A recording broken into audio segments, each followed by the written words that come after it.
आज मेरे भाई आप लोगों के लिए मैं ग्राफ देने जा रहा हूं, आप सब ध्यान से देखिएगा और इससे 5 नंबर ज़रूर आएगा।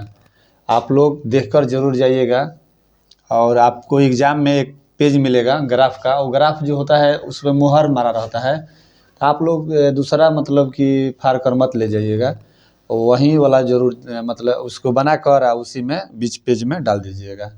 तो ये आने वाला है, इसको ध्यान से देख लीजिएगा। आज एक ग्राफ बता रहे हैं आप लोगों को। जैसे मान लीजिए यहाँ पर समीकरण 1 है, यानी 4x - 5y = 20 है। तो यहाँ पर हम देखिए जो सबसे बढ़िया रहेगा ना कि y का मान हम लोग यहाँ पर निकाल लेंगे। y का मान निकालना बहुत ज़रूरी है, यानी -5y = 20 है। प्लस में बात इधर क्या होगा माइनस में, यानी y बराबर हो जाएगा 20 - 4x और बाटा में माइनस क्या होगा 5। यानी x का मान यहाँ ऐसा रखना है कि जो 5 से डिवाइड हो जाए, माने कट जाए।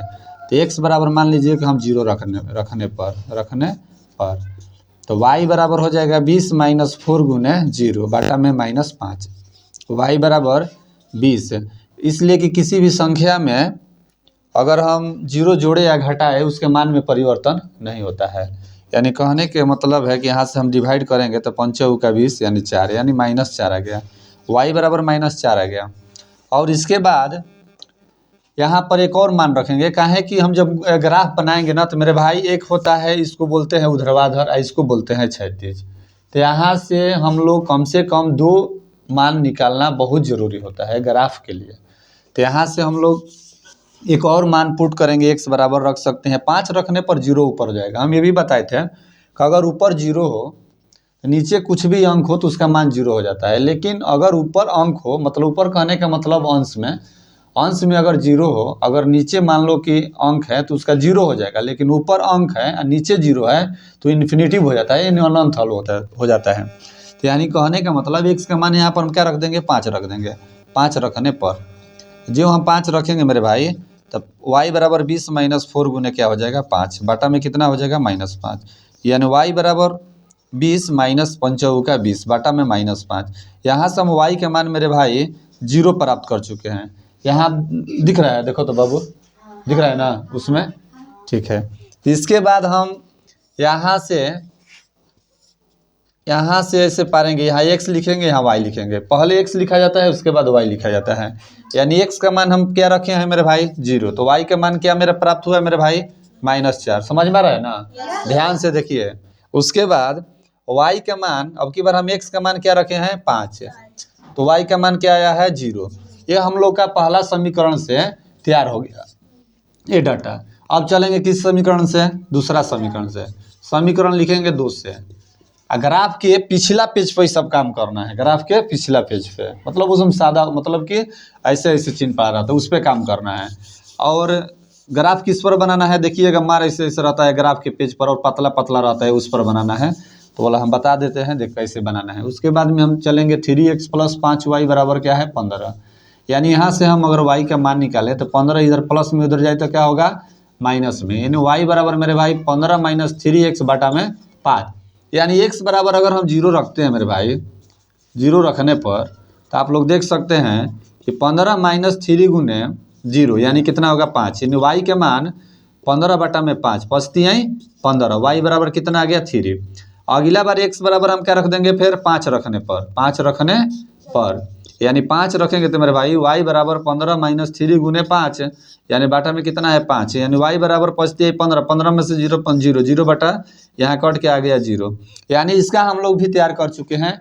यहाँ हम देख सकते हैं x और y लिख सकते हैं, कोई दिक्कत परेशानी नहीं होगा। इसमें x और y, x का मान क्या रखें मेरे भाई 0, y का मान कितना आया है 3, x का मान कितना रखे मेरे भाई 5, y का मान कितना आया है 0। अब हम इन दोनों को इस ग्राफ पे बनाएंगे, तो आप लोग देखिएगा कैसे हम बनाते हैं। यहाँ से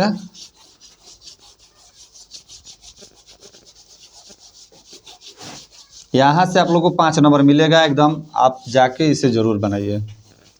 यहाँ से सबसे पहले हम लोग ऐसे कर देंगे, मोटा जो ग्राफ होता है मोटा चिन्ह होता है, मोटा चिन्ह पे आप लोग पेंसिल से इंच के द्वारा इसे खींच दीजिएगा। उसके बाद में यहाँ पर हम बताए थे मेरे भाई कि जीरो होता है ये प्रथम चतुर्थांश है, द्वितीय है, तृतीय है, फोर्थ है, यानी इसमें प्लस प्लस माइनस प्लस इसे हम बता चुके हैं एक वीडियो में, इसे देख लीजिए, सब ऑब्जेक्टिव पूछता है। इसके बाद में इधर एक्स होता है मेरे भाई, माइनस होता है, एक्स होता है, इधर क्या होता है, इधर माइनस होता है, इधर क्या होता है प्लस, इधर होता है प्लस, इधर होता है क्या होता है माइनस। यहाँ 0,0 मूल बिंदु होता है, एक्स को भुज कहते हैं, वाई को कोटि कहते हैं, सारा चीज़ हम बता चुके हैं। यहाँ से अब हम लिखेंगे 1 2 3 4, यहाँ लिख दिए 5, यहाँ लिखेंगे 1 2 3 4, यहाँ लिखेंगे 5, इधर क्या लगा देंगे मेरे भाई माइनस, यहाँ 1 2 3 4, यहाँ लिखेंगे 5, यहाँ क्या लगा देंगे मेरे भाई माइनस, यहाँ लिखेंगे 1 2 3 4, यहाँ लिख देंगे 5।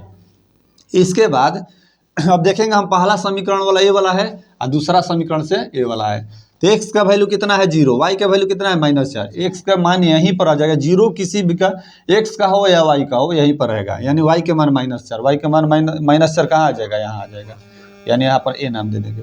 इसके बाद में x का मान कितना है मेरे भाई 5, यहाँ 5 लिख देंगे, y का मान कितना है 0, हम बताए हैं कि 0 सबके लिए यहीं पर होता है, यहाँ लिख देंगे, b लिखने के बाद में दोनों को हम लोग आपस में मिला देंगे, इधर थोड़ा सा बढ़ा सकते हैं, इधर थोड़ा सा बढ़ा सकते हैं, यानी समीकरण 1 आ गया, यानी 4x - 5y = 20। एकदम सटीक तरीका आपको बताए हैं, लाजवाब, सबसे मतलब कि कम समय में भी और आप अच्छा कर सकते हैं, इसे आप लोग जरूर देख कर जाइएगा।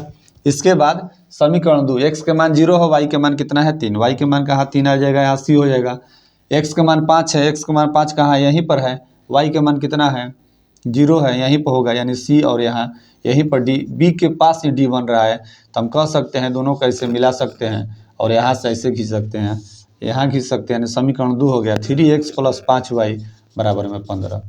तो आप लोग देख सकते हैं, आप लोग का ग्राफ तैयार हो गया, और आप लोग जाकर अपने कॉपी पर बना लीजिएगा, जो पाई जो हम खींचे हैं सब मोटा वाला पे खींच लेना है, और जो ये वाला 1 2 भी 3 लिखना है तो मोटा मोटा पे लिखना है, जो मोटा थोड़ा थोड़ा होता है, और एकदम पतला पतला जो होता है मेरे भाई, वो जो होता है उससे हम पॉइंट को सूचित करते हैं। धन्यवाद, आप लोग जरूर देख कर जाए, यहाँ से 5 नंबर मिलेगा।